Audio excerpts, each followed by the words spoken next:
Ош шаарындагы Исанов көчөсүндөгү бул көп кабаттуу үйдөн 2022 жылдын 21 июлунан 22 июлуна караган түнү 30 жаштагы жарандын бычакталган жансыз денеси табылган.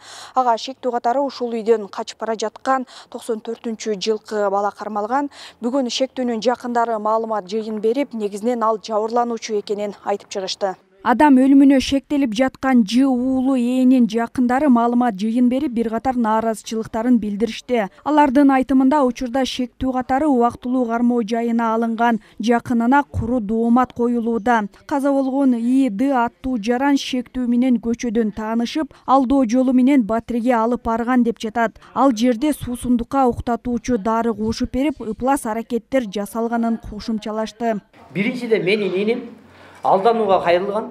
Экинчиден буга уктап жаткан жеринен авратына, аброюна, уяттуу немесине, намысына кол салган. Үчүнчүдөн анын бууган жерлери бар, аны соккон жерлери бар. Зордук, зомбулукка кабылган. Төртүнчүдөн ал өз өмүрүнүн тобокелге салып экинчи этаждан секирген.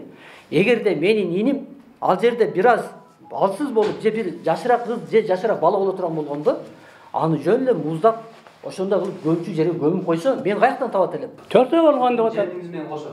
Жок.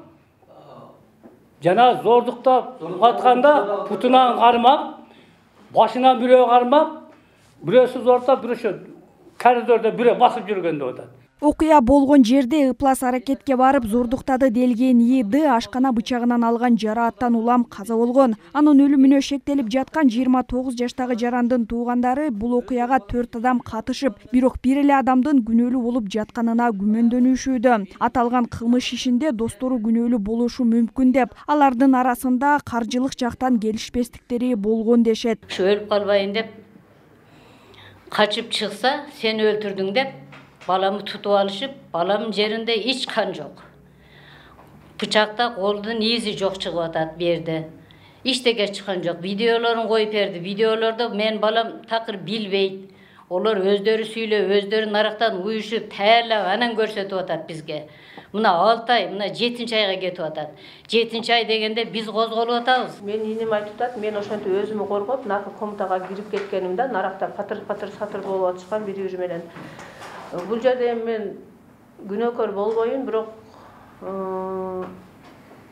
эми подозрение көбүнчө ошол досторумда болуп калды, себеби карыз акчалары бар экен эле, алар сот процессинде билинди да. Зордуктоо иши боюнча экспертиза жүргүзүлүп, бирок 2-3 айдан кийин ал жокко чыгарылганын билдиришүүдө. Биринчи алган экспертиза аркасынан ушундай болду деген далили менен турат. Ал ошо 15 сантиметр ошол өзүнүн баягындай айтор эмне деген ошондой аппараты менен текшергенде ал уже далили чыккан.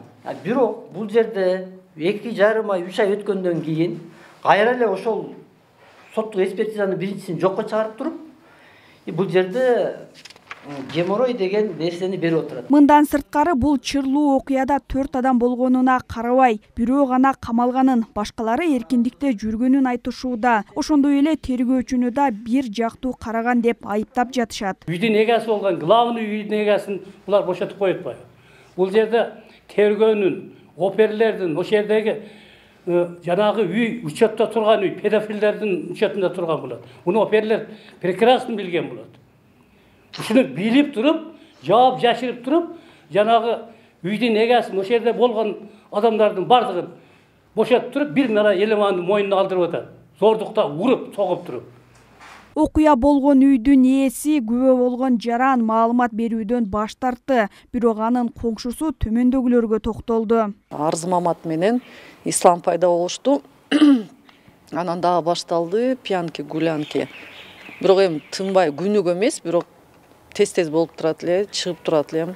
Милицияны бирок чакырбайт элем, эми чыгып уктатасыңар деп урушуп түшөт элем. Анан ошол убийство болгон күнү таң атпай саат 7:30-8ге чейин да мен неберемди садикке узатып, баламды тургузуп атсам, кыйкырык бакырык болгондон аз точно милицияны чакырам десем эле баягы Арза Мамат деген бала чуркап жүрдү. подъездде соседтерди ойготупчу, милиция менен скорыйды чакыргыла деп. Ал эми Ош шаардык ички иштер башкармалыгынан шектүү уктап жаткан ЭДны эч кандай себепсиз ашкана бычагы менен сайып жибергенин билдиришти. Шектүү аны зордуктаганда коргонуу максатында ушул ишке барганын айткан дешет. Зордуктоо боюнча 3-чү экспертизанын жыйынтыгы күтүлүүдө. Ал эми тергөөчү калыс иш алып барды дейт шаардык ички иштер башкармалыгынан. Экспертизада биринчисинде ошол зордуктаганы зордукталышы мүмкүн деген таризде экспертизанын корутуусу чыккан. Андан кийин да экинчи экспертиза дайындалганда ал жерде жок, өзүнүн геморрой дарты менен ооругандыгы чыгарган экспертиза. Бүгүнкү күндө алар наразы болгондугуна байланыштуу биринчи 2023 жылдын 1 февраль күнү комиссионный республикалык